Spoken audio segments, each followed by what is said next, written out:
What's an anecdote you can share around sort of budget and like fiscal discipline? It's a very risky business. It's a very risky business. Please tell them. This Because there's is nothing not that the sits on a business. shelf like this one Yeah. day should return your money or not. And then that's the day that there can be an earthquake. Exactly. So it's not like I bought products, I've bought these parts of a car, then Yeah. they're in my shop. Yeah. I'm just paying rent. Once all these products sell, I have my money back. Yeah. Here, once the experience is done, whether the money was made or not, it's done. It's done. You have to pay the bills that you committed to. Exactly. You know? Exactly. So when we set that ticket price, you also understand that you're taking a risk, and also the risk has to reward in a way that even if it doesn't, you're able to at least recover. Survive. So I agree, but I think for me that's been like a really expensive lesson to learn, that there's no amount of artistic vision that is worth busting budget for. I can't believe I'm saying those things on camera.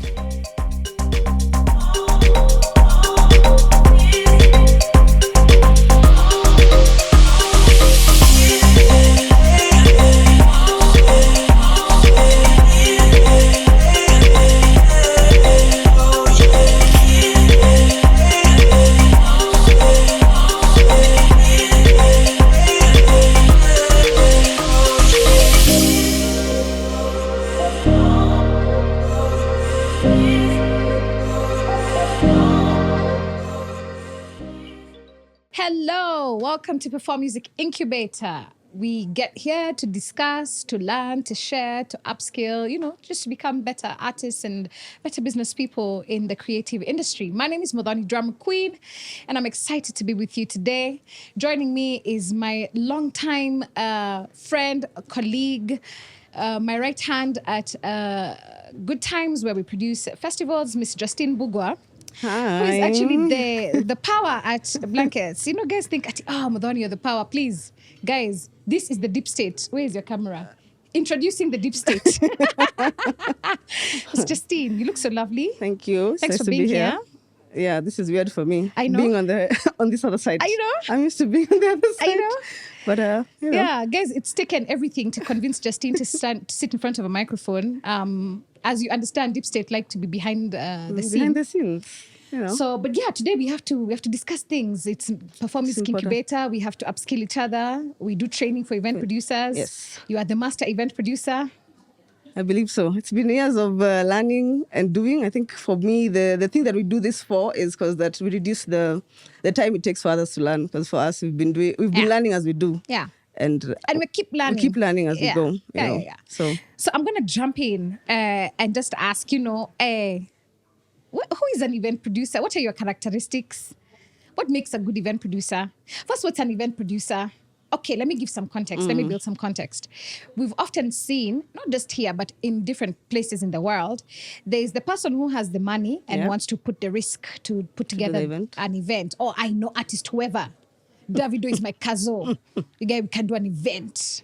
And then they decide that they can do an event because, they've ever organized a birthday party. And then, of course, disaster happens because, you just don't know. So tell us, what's an event producer? What are those characteristics? How do you know that you're an investor or you're an event producer? I think I'd start by even if you've done a birthday party, you're an event producer, but there are different levels to this event production. Correct. Right? So you've done a birthday party, you can do that. That's a small level event producer. So it means that as you learn, you can become better. But I'd say the person putting all the things together for this thing to come alive, right? So who's figuring out production? That means sound, stage, where's the artist? What does the thing look like? So your event producer is the thing that says you produce the event essentially from the start to finish. From the software. What does it look like to execution? Yeah. To planning all the way to execution of the event. Right. So you could have a vision that you're producing against where it's like, okay, I have the money or I'm the artist. This is what I want to see. So your work now is to put together what does it need? What are the things that you need to put together for this thing to look the vision that your artist or your person or investor for vision to come alive. Yeah. Exactly. Right. That's the event producer, the person who puts the balls together. So now what are their characteristics? Wait. First, this thing just needs you to be quick on your feet because like to be able to think quick, to find solutions quickly, because a lot of the time event production means like thinking of all the things that could happen wrong and finding solutions or mitigating those problems in advance. Yeah, even before they happen. So it's like, okay, I think this could happen. What could be the thing that we put in place? It doesn't happen. So at first you have to really be able to think broadly and be able to like think quick on your feet, because then at sometimes things come up and you need to do that. You need to have some tough skin, because I have been doing this thing for like maybe 12, 13 years. 13 years maybe, yeah. From like 2012. Yeah. And I've seen some things, and to still be doing this, you have to really have some tough skin. Yeah. Some things go well, some things don't go well. Yeah. And so to also absorb the disappointments. To be able to learn, even if to learn from those disappointments, right? Because then something could go wrong, and it's like, okay, what's the thing that we need to do next? Yeah. And that's how we've learned over this many years that we've been doing this. Because then we do something wrong, then we get the feedbacks like, oh, that could be done better, or now just improving on what we're doing to make it better. Yeah. I think that you have to be hyper organized, because running an event is multiple tabs open at the same time in your brain. It's like you have a budget tab open, you have a production tab open, you have a crew, like who are the people, partners. It's money, like money. It's like many tabs open, and you have to be able to have like all the tabs are open, but you're above the tabs, kind of. It's like super organized. So being able to stay above all the things that are happening and not being able to be swallowed by one thing, because there are too many things that are happening at the same time. So you have to be able to stay above the water. Yeah. And then also, I think you also have to be a good delegator. Yeah. Because an event, you can't do an event by yourself, especially at the scale that we do events.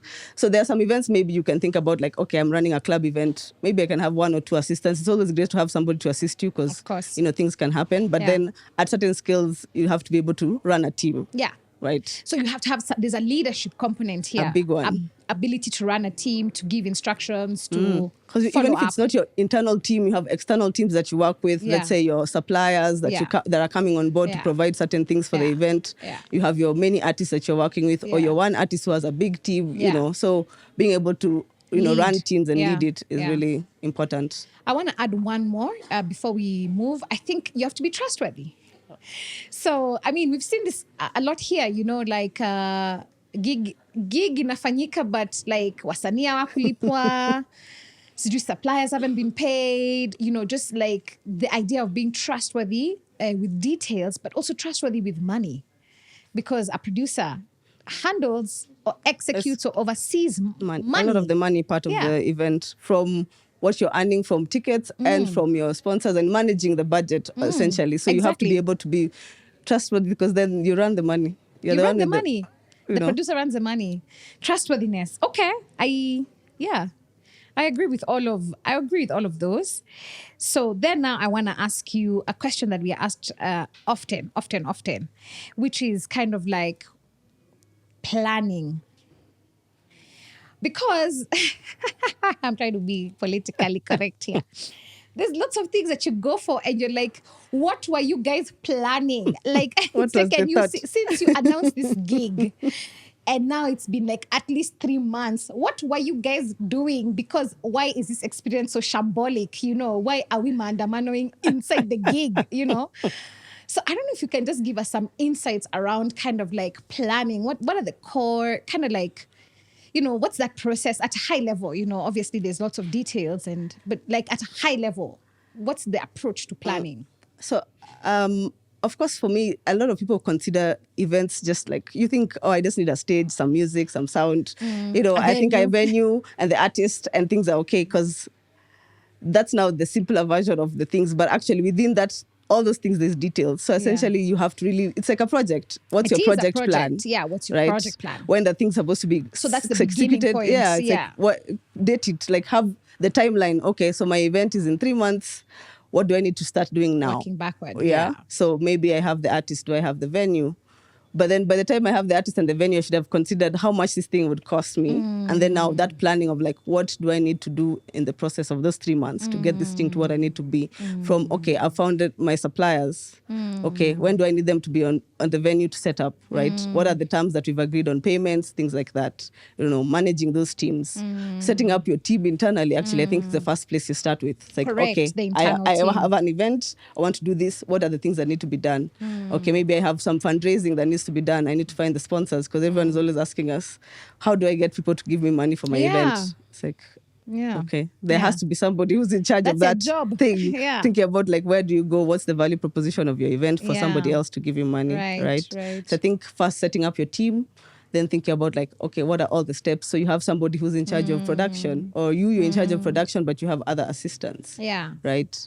Who's managing your artists? Because also it's like they have things, they have to be flights if they're booked. Is there anything they need to do? Are they in rehearsals? What do they need to do that? So I think a lot of that is think about it as a project and all the steps you need to get to the D-Day. Because a lot of the time I think people think about a lot of marketing, so which is a big part of your event, but you forget that also at the back end, you need to also be planning of execution. Because you could be selling this big idea and have these expectations from how you're marketing it. So by the time they arrive to the event, they should actually see the thing that you marketed to them, this big, larger than life thing that you said it would be. I want to double click on that thought because I think you're saying something so powerful around like your internal team, when you're setting up your project, which kind of is like your internal team. But I want to say that even at that point at which you're like, oh, I have an idea, I want to do a concert or I want to do a festival, kind of like detailing out that thought so that it's like really clear and like kind of what does success mean? Even before you've brought in anybody, what does success look like? What are your metrics of success? It's like, there's financial success. There's exactly. like experiential success. What does success look for sponsors? What does it look like for vendors? Kind of building out that, that framework of what does success look like, so that even as people are entering to execute this vision, it's very clear to for them people what they're executing, right? And like, when you say vibes, what is vibes?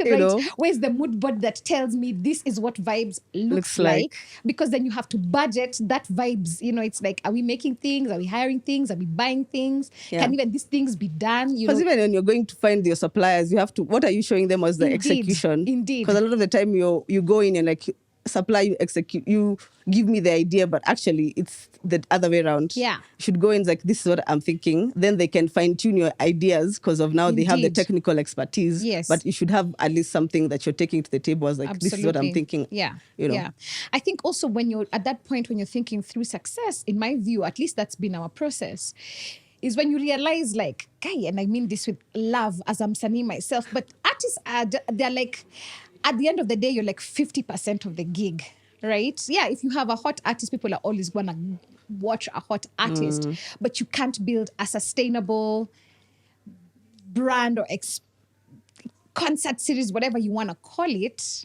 if you don't have all the other things like the security. What is your thought on security? What is your thought on toilets? What is your health and safety protocol? Even just the process of getting there, where is your venue? Do I have to go? How do I enter this venue? Right, exactly. And I think that's the part where a lot of people like, it's like, oh, we have an artist and now we are marketing. And then you get there, you're like, this is so shambolic. You should be banned.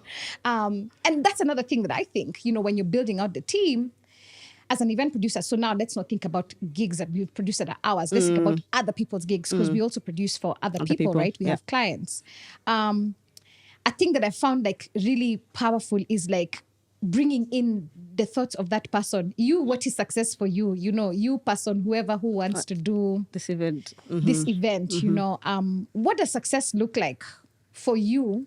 So that's incorporated at the beginning, because then it's like, we just don't want to trample all over your idea with this is what it should be. And then maybe for you, success is like, I guess also that means that even as the event producer, you should be able to if you have a client, to be able to get what their vision correct, because sometimes their vision could be a bit skewed. Because sometimes or confused. They're telling you is this thing, but I want this thing, but actually what it really means to have that thing could be this. So it's really also, you form some sort of guidance if you have a client, because like if it's an artist, if it's somebody, a corporate who wants to do an event, so you should be able to guide them on like, okay, what your vision is versus what you're trying to execute might not be the same. So let's find a middle ground, or this is the way to move them this way. Now I want to ask you a big one. Budget. money. So a thing that we've often seen, even with clients that we are working for, is like people usually have the money of the artist. Then they kind of think that they're just going to get the rest of the money from like ticketing. And when you tell them like, oh, you guys, there's a thing called cash flow. They're like, cash flow? No, I already paid for the artist. Or if it's like they already have a set amount of money that they want to spend. So like I have $30,000. I think I can execute this gig. But you've not done the work of figuring out, actually, is it costing $30,000 or is more? it just your artist who costs $30,000? Their fees. Or like based on your vision versus what you want to execute, because a lot of you clients, you'd find that they're like, this is the amount of money we have for this project. And so you have to also be able to tell them, okay, for the amount of money you have for this project, it can execute this. Produce. For what you want, you need to top up to X. So that then or shrink your vision. Exactly. What has been hard for you, or what have you learned, or what's an anecdote you can share around sort of budget and like fiscal discipline? I can go first as you're thinking. So for me, I think that one of the things that I've really learned and made our organization learn painfully is artistic vision must be subject to budget. It's not the other way around. The budget doesn't chase the artistic vision. The artistic vision must be subject to budget. And like when you lock budget lines, you've locked budget lines, which means even if it's like your dream, it's Beyonce. If your budget was 5K and she's 5.3K, you let it go because your budget is 5K. And when you teach yourself to be subject to budget, you find yourself a lot more creative, and then you actually end up like, or has been our experience, my experience even at producing MDQ things, is that you end up focusing on the things that are valuable for the long view, right? Because then when you stop chasing kind of like the hottest name, like, oh, it's gonna be, which is always a fine balance, because again, 50% of a music experience is really the artist. You know what I mean? You can go to a very shambolic concert, but you're still happy to see the artist, right? But I think the experience can ruin the artist. Of course, the experience. As we saw, with guys paying very expensive tickets and mandamano, important guys, hardworking guys, middle, high income earners just being at a gig, frustrated because the screen is not showing them what they came for. They're lifelong artists. So I agree, but I think for me, that's been like a really expensive lesson to learn, that there's no amount of artistic vision that is worth busting budget for. I can't believe I'm saying those things on camera. Because also, like, I think some things, it's true. Because when you get in the middle, you start trying to say like, oh, maybe we can add this, but then you come back to your budget and it's like your guiding light. It's like, okay, when I come back, no, I can't add that. I can't add that. And I think for me, the thing that also we don't do when it comes to budget is like that. What I was saying, you have to find like what does it cost actually to do this thing, and then now you can be able to do all the other things. Because I think if I go now down to ticketing, like ticketing is determined by budget, and I think we do the things the other way around. Right. Where it's like, okay, we'll start the gig, we have the artist. How much would this ticket be? How much do you think I'm gonna pay? Let's say 8K. Exactly. How many people do you think will come? You do the math of like, 8K people paying 40K. That's a cool amount. We can do it. That thing can be done. Then when you come down to actually executing the experience, then it's like, no. So then that's why you have about people complaining, because then you sold them this ticket price of this experience, but when it came down to it, it actually couldn't afford to execute the experience. Right. So the supremacy of budget. It tells everything. Budget over everything. Budget over artist, budget over everything. Budget over everything. Budget over everything. Even as simple as a gig, it doesn't have to be as big as like, okay, even if you're doing a small gig at a club, you have to also be able to know, Yeah. okay, how much do I have? Yeah. I think even for us, when you're doing birthday parties at home, you have a budget. It's you true. know? Yeah. If you're doing a birthday for your son, Your or own life has a budget, exactly, you'd yeah. be like, okay, for this thing, I'm trying to spend X amount of money. So what does that get me? Am I doing seating? Am I doing food? What then that will allow you to be able to make decisions, because it has told you, okay, these are the things. This is what you can produce. Or you say, okay, let me find out how much do things cost. If I want to go to this venue, pay for people's food, pay for this, how much will it cost me? Yeah. It will cost me X. Do I have that budget? Yeah. Then no. Then Yeah. now you start thinking about other ways to be able to execute your vision. Yeah. Or reduce it, Yeah. depending on how much it costs. I think another really tough one that we learned on the go was this thing called cash flow. Please tell people about what cash flow planning is. Like, what the hell is cash flow planning and why is that critical? Because actually, we found that that's where businesses die. They die at cash flow. I think also events is just like any other business. Yeah. When you're running a business, you have the things you have to pay up front, the things you have a leeway to pay for after. Right. By the time your product, so because this is a product you're putting together, right? Yeah. By the time you need things to be able to move, you need suppliers to move. So your cash flow tells you how much do I need for this thing to actually be done, to be set up or to start, and how much do I need after? And by when do I need to have this? Exactly. Right? Just like, okay, we are making this product. Okay, it needs sound. Okay, for sound, it costs X. How much do we need to have it? We need 50% or 70% before the event starts. So that tells you, or by the time you do your budget, you have your total budget, but also you have your next line that shows you how much do I need by when. By when. It could be every weekly, it could be monthly, because also some things you're paying for slowly, some things you're paying for in lump sum. Yeah. So you also be able to know what you're paying for and what amount. And even when you're negotiating with your different suppliers, even with your artists, you kind of have to tell them, okay, I'll pay you at this point, this much and this much and this much. And that's in a contract with the person. Absolutely. And that's your binding word saying, okay, if you've committed that you'll pay them this amount by this time, then now when you're doing your fundraising, you can tell, okay, how much do I need by when? And I think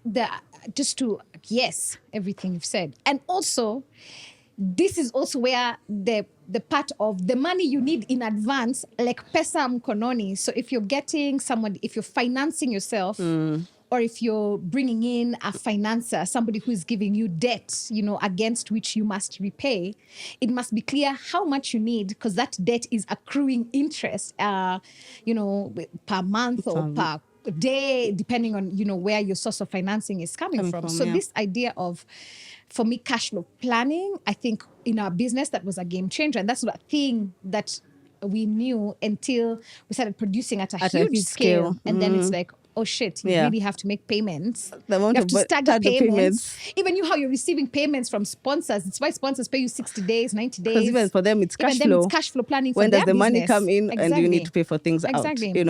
So I think there's a clear, also cash flow is dependent also, your sponsors, when are they paying you? Your tickets, because also a lot of people, the thing that I'll say, don't take your ticketing money before let's talk you about this ticketing. Kwanza, into... ticketing. Because we hate paying for tickets for things. You guys, why are we like that as a culture?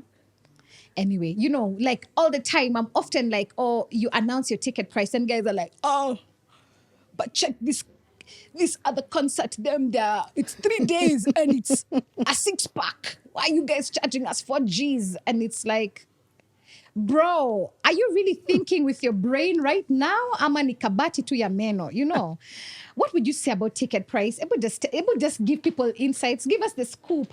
How do you land at ticket price? What's ticket price? It's a function of what? Is it of budget? I think it's a function of budget. It's a function of budget. So you have your vision. You know what you want to execute. You found your different quotes from different suppliers. You've developed your budget. Yeah. Then it tells you, okay, then you have now to understand, for you to cover this budget, what are your different income sources? Got you. So how much do you think you'll get from sponsors? How much should you earn from tickets? So then that will, and then also when you're designing your event, also you design like based on your venue, how many people are coming. Right. Or can also fit in your what's event. What's your maximum capacity of your event, right? If it's indoor, 5,000. If it's outdoor, And also you can also, based on your artist, you can do some, analytics of like, okay, how many people will be attending my event? Yeah. So when you have that number, you have your number where like, okay, I want 30% of my income to come from sponsors, merchandise, there's different levels of income. Then that will tell you, okay, if I'm having 2,000 people, when I do all this math of income, how much will this ticket be? Right. Got you. Because I have my expenses, I have my different levels of income. Yeah. If your income is only from ticketing, then now that will tell you your full budget has to be covered by ticketing. And then now you can think about, okay, what's my markup to earn some profit from doing this thing? Exactly. Right? Yeah.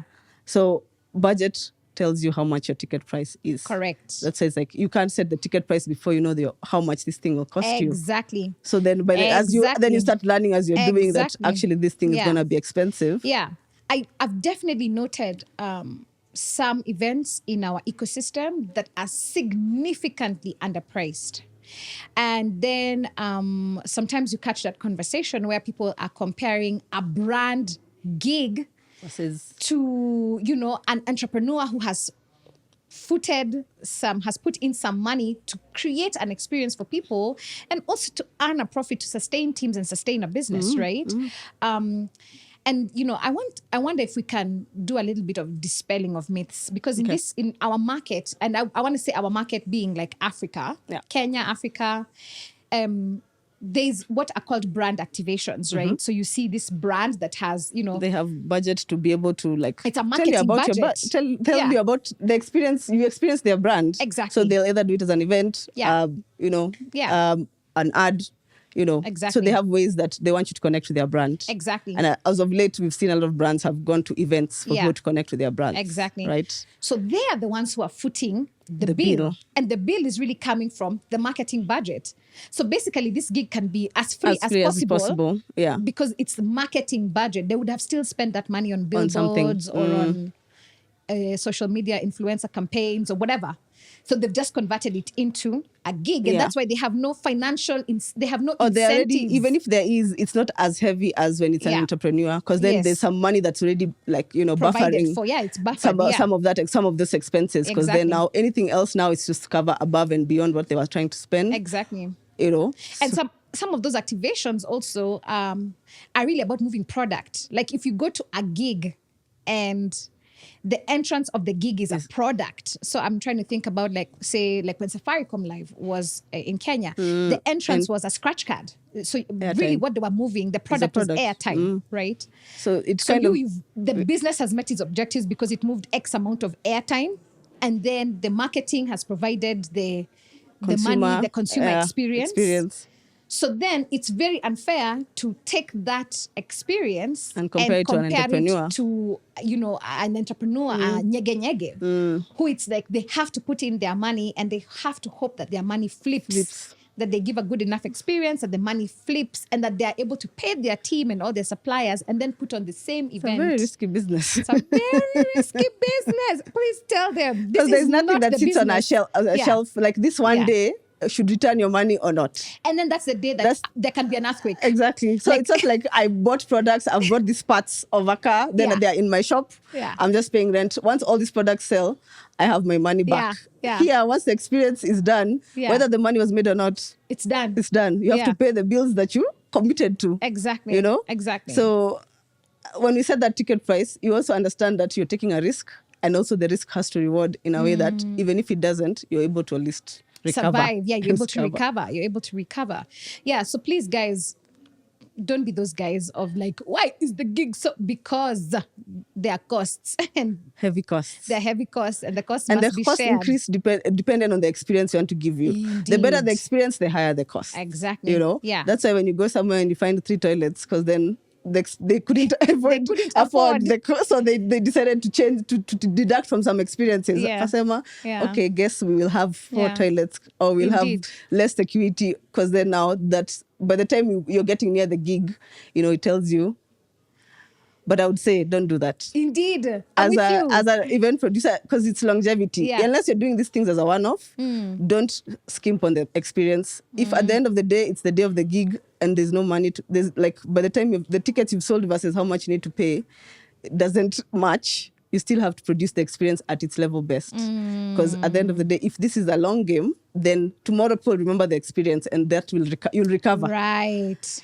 People will remember the experience. Yeah. You know, because then if you cut on costs by reducing the experience, then so that you can be able to not make a loss, then now the longevity of your brand reduces, because then tomorrow people remember, oh, that's the gig we went and there's no security, or there were no lights, or there were no Indeed. toilets. My wig was stolen. Exactly. So I'm not Indeed. coming again. So Yeah. there's no longevity in that. So Yeah. the experience you're giving at the beginning, you can scale it, right? So even that's why it's you have to be very clear on when you're doing your numbers, how many people can actually come for this event, and your minimum number of people that you need, and For it to push be for that viable. number of people to come in. Yeah. So at least, even if you're not making a loss, minimum loss, covered or your like at least costs. you've covered your cost. Got you. So that you can be able to now upscale. So I think a lot of people try to do it at the beginning so heavy, like Yeah. it's a big one. Yeah. But then it's like artistic, you can start we're always slowly. chasing we're always chasing that artistic Because once you do whatever. it like that big thing at once, then Yeah. what's the next one? yeah. You know, like there's no room to grow. So at least start Yeah. small as you grow, because Yeah. then like as you learn. Cut your and- cloth. Cut your measure, cut your coat according to your cut- cloth. measure Cut your twice. I don't know. that thing, whatever that English thing. Really, those are not our expertise. Justine, I want to ask you something contentious. Now, what's the difference between a cancellation and a postponement? I would just, in fact, let me build some context. So there are some things that are outside of your Control. right? We woke up, it's a day of the gig, there's an There's flood, earthquake, yeah. there's a flood, The right? venue has flooded. Force majeure, Nothing, right? yeah. Something that you couldn't have possibly predicted or mitigated had you Yeah. predicted, You know, right? natural causes. Natural causes. Or like even political causes. Indeed. They could be, we woke up, you know. We woke up and there was post-election on the day of the violence, event. on the day of the event. And actually, we've had that experience. Yeah. So, at which point is this a cancellation?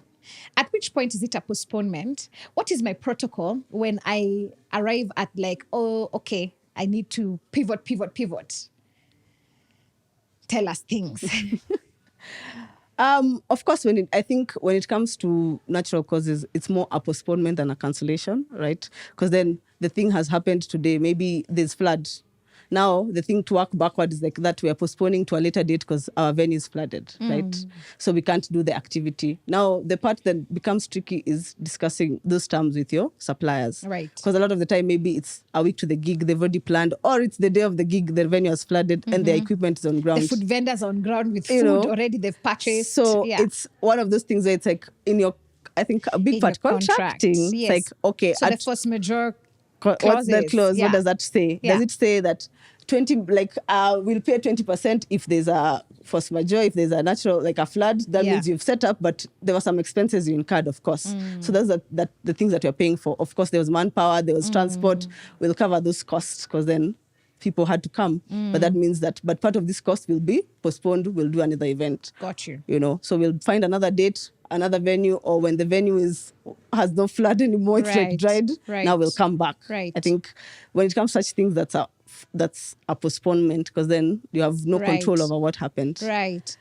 But then, just to double click on that, so you're saying, yeah, where is force majeure? It lends Gives itself that to to postponement, postponement. but you have to have put that in your contract. You have to, With your part of artist, your contracting, with- yeah. you have to have those Because your force artist is majeure on ground clause. and they are ready to come, They but were ready then- to perform, and now, yeah, got you. So there's definitely like some things there, some expenses you will not recover from because there's flights. You already book bought the flights. Yeah. What do you do? You already paid for the venue. Maybe Exactly. the venue will let you do it at another time. But yeah, maybe you already paid the electrician. All the electricity had already Yeah, been put up. Exactly. All Yeah. the tents had come in. Yeah. You know, so now they have to take them down, but then it's like that agreement. So by the time you're discussing with your suppliers, that should be part of the discussion. If something happens and it cancels, what are the terms you're agreeing to? How much are we paying of this quote, of this invoice, and how much now will be carried forward to our Right. next event? Right. So that's when you have a force majeure. I think that's a reason to postpone. That's a reason to postpone. You know. What's a reason to cancel? What would be a reason to cancel? And what would be the reasonable time to cancel? You know, what's a cancellation? So I would say, but yeah, almost everything I can think about is kind of connected back to a force majeure. You know, your artist arrived and your artist is terribly ill. You know, I think you can cancel with enough time, depending on, like, let's say a month to the gig, and you're seeing that, or maybe 3 weeks to the gig, and you're seeing, okay, based on the way things are going, this event won't make me money as I hoped. So either you're moving the date, or you're like, we're canceling and refunding, right? So then at that point, I think you can cancel when none of your cash flow has started to flow. You know, like maybe you've not paid suppliers, maybe you've paid the artist, because then that one you can either find a new date, but then it's like, okay, either we are canceling, trying to re-strategize so that we make like to kind of design this product better. It seems like when we put it out, the market wasn't ready, or we were not ready, or we didn't have the right things in place.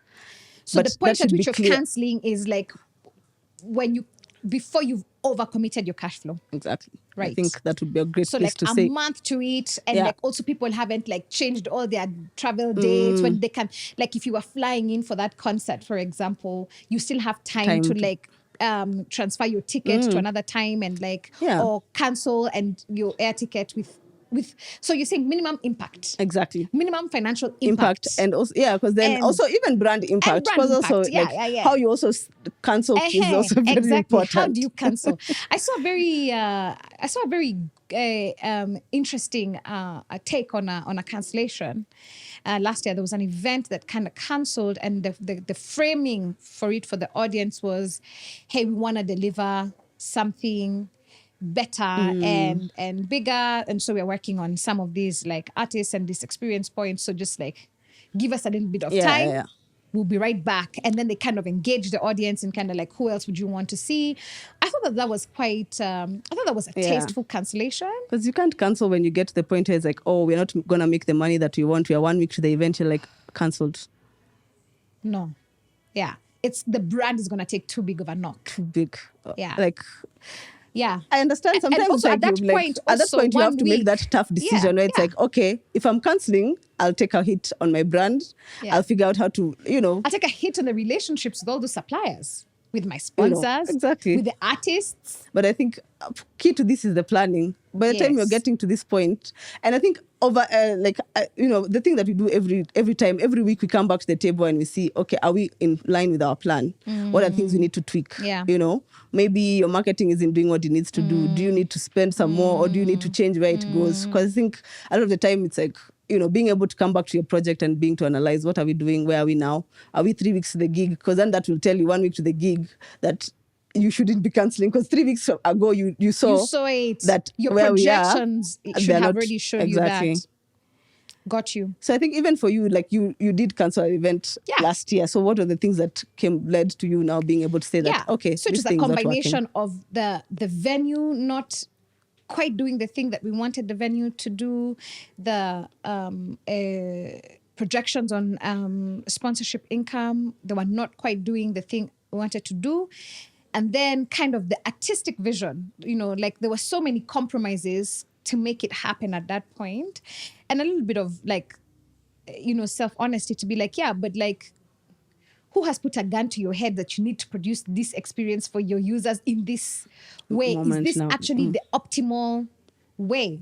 So like some recognition there that I hadn't been as honest with myself at product ideation. The more I sat with it, I was like, I can do it, but basically it's going to be like a half-baked experience for everybody, for me as the artist, for the user who is coming.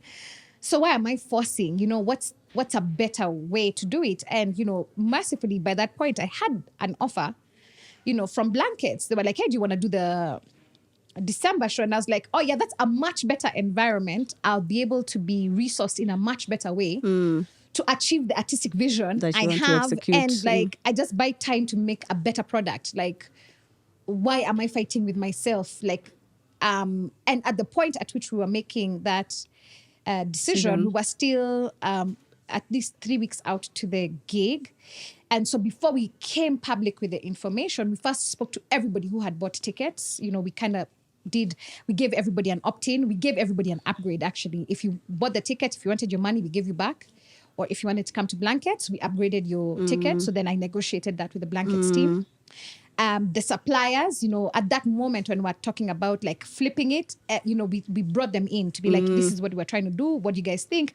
And everybody actually agreed, like, we can make a bag here, but like, So even in we want to be involved in something dope. So even us, we want to postpone so that we can work in that environment that will allow all of us to make this thing what we want this thing to be. So it's also there was clear internal to be, buy-in. Yeah, so it means also your suppliers need to buy in to your vision. Yes. And so we did all that stuff internally before we came outside and said, oh, the thing has been moved. Because by the time we are saying that the thing has been moved, the most important stakeholders had already been onboarded, and we had already done everything we needed to do on the back end. So the front end was really just like for public relations, that people know that, oh yeah, this thing, the general publics know.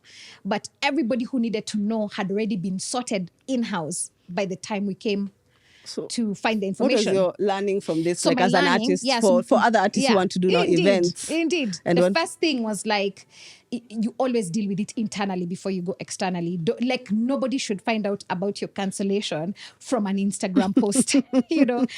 They should have known. You told them internally. You gave them options. Ticket holders should have options either to get their refunds or to upgrade.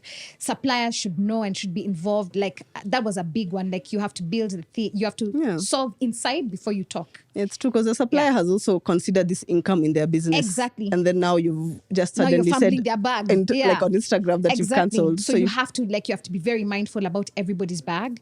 And then I think the other thing for me that was a reminder is that there is no artistic vision that is bigger than your budget outcomes. So I was forcing myself to fit within this landscape. And it's like, yeah, but you don't need to force. As an artist, you have this beautiful vision.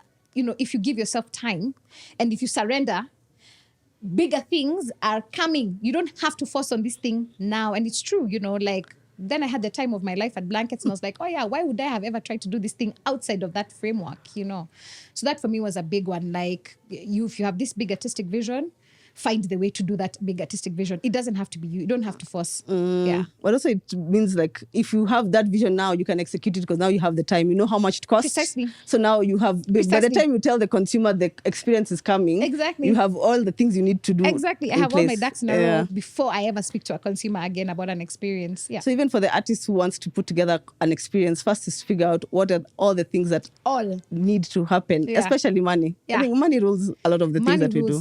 Things, and also your artistic integrity, your artistic integrity. Are you really willing to like forfeit your big vision so that you can just hit a timeline, which is arbitrary because you're the one who decided when you want to do the concert. It's truly arbitrary in that sense. Like you can just move the date and then it's okay. Like no one is dying. It's a concert. It's not brain surgery. It's like literally no one is going to be like, So that's a big thing I learned last year around, cancellations. And I think I did it I did it well. I did it tactfully and there was everybody was like, yes. I was so tortured in my mind thinking guys are going to be like, hey, you plan gigs. How did you not know this? I was punishing myself. I was ashamed of things that were not even real. It was all in my head. So that's the third thing I learned. Like a lot of these things, they're just in your head. So just allow sense to lead and sense like the blend of your artistic vision and your budget outcomes. As an artist, you could be like, no, I have to do this. I have to make sure that I execute this event. I need my audience to see me perform this thing. So you have to really be able to step back and be like, do they need to now? Do I lose audience because I gave them a bad experience because now they are connecting this bad experience to you? Exactly. Or do you now step back and just be like, okay, let's do this when it's more convenient for the brand and for the audience. Exactly. Yeah. Shout out. That was a great question. Okay. I want to ask you the last question, which really goes kind of to risk assessment. Because, for us, that's like, I don't even know what, can you say 90% of our brain is spent kind of on building out the right risk the right risk the plan. document that we have on all the things that could happen and the mitigation plans of all the things that could happen. And then the comms plan that goes also with all those risks that could happen. I wonder if you could just like share some thoughts on like, when risk management became a real thing for you in your head, like. We've had quite some experiences in the past that have led us to like being able to, because let's say maybe I think the one that comes to mind previously was kids, because our event is family friendly, so people can come with their kids. I remember this was maybe, 2015. We had a big event at Carnival, and one of the things that happened, one of the kids was lost. We were so confused on how to get these parents for this child, because then this child is running around. Where are their parents? We don't have their contact. Now it's a bit of like, trying to figure out like, okay, do you announce on the MPA? Do you tell the MC to announce? Or if you've lost your child, come here. So now from that happening, we were able to now, when somebody comes with a child, we write the number for the parent and somebody else who's not in the venue, just in case their phone is off on the wristband of the child, right? You see, that is one of the risks that we had to experience to know that, this is something that... Developing a space with minders so that the child's not just running around. Even if they're running around, and even if something happens, a child is a child. They could be just exploring, and then there's ways that we can figure out who this child is, So I think some things like that, like think of all the worst case scenarios. Like you are running an event, people are coming, they're kind of your responsibility on that day while they're within this space. What are the things you're putting in place for them to, for some of the risks not to happen? You have an ambulance in place where it's like if somebody's sick or there's an accident, That's an important one. Actually, like I remember after the passing of Costa Teach, it made us just think immediately like, we've always had ambulances on site, but we've never had an ambulance that is dedicated for backstage. For artists. Artists. And, we've reflected on that maybe all Costa needed was medical attendants to get to him faster. And, that's not a thing that we'd ever really thought about. Like, an artist could literally have a heart attack when they're on stage, how quickly can you attend to them? And being able to also, add on, because you can never think of all the risks. Absolutely. So you have some set risks that you have. Then as you experience, as you do other events, you're like, this is a point of, something you should think about. What does that mean? People are drinking, you should have always all these things that is there somewhere I can go sit if I'm drunk? Is there somewhere I can call somebody? We have cameras running all around the event so that we can be able to catch any incidences.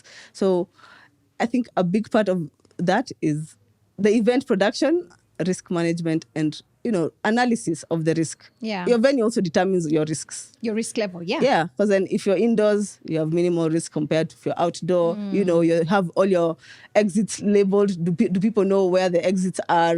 Do you have, where's the fire assembly if there's a fire, What would be your evacuation protocol? Exactly. If on the overs, you are told, credible bomb threat, how do you get people evacuated out of a venue in time? And that's part of also assessing. I think sometimes we do that to assess also your security company that you work with. Right? Because then you have some thoughts on things that could happen, but they should be able to also give you advice on and give you also some advice on these are all the risks and these are the ways that we are mitigating against them. In fact, I want to add to that, because then now what we've often seen with other event producers is you just rely on that event company giving you this risk, and then you just rely on them saying, if this happens, this will happen.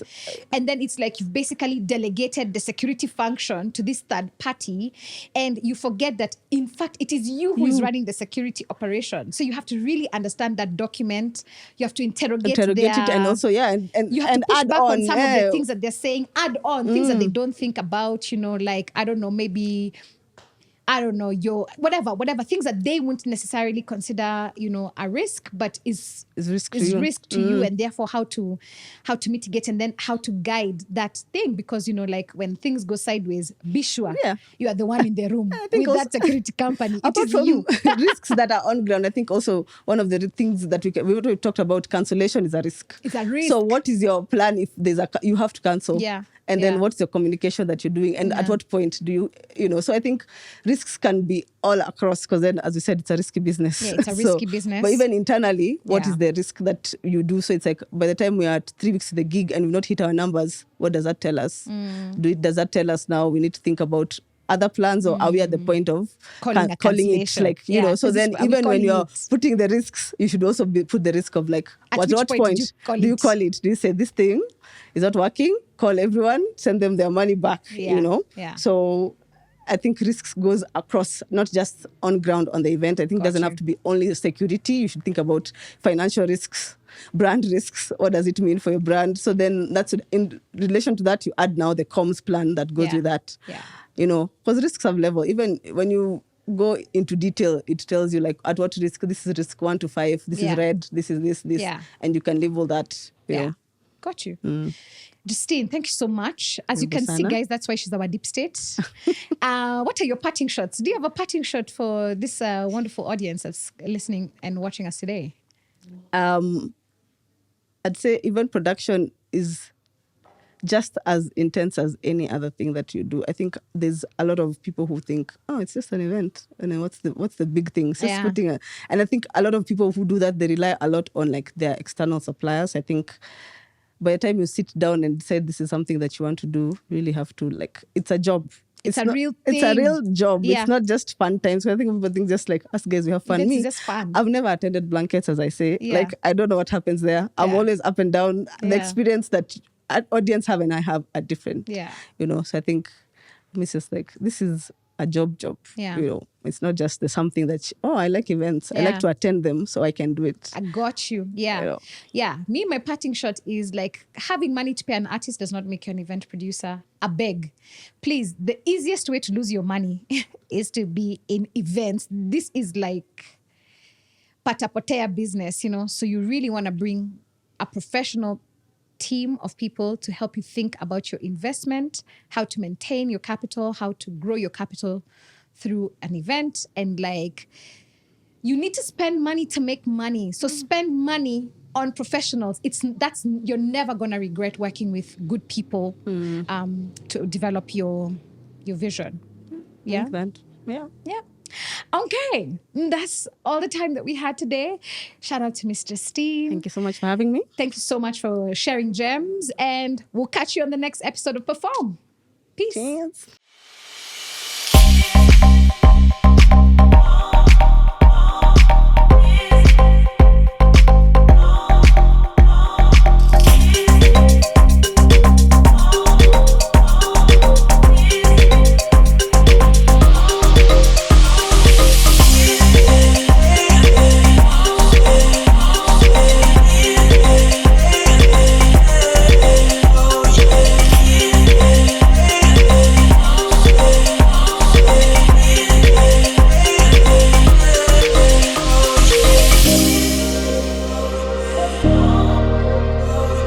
Yeah.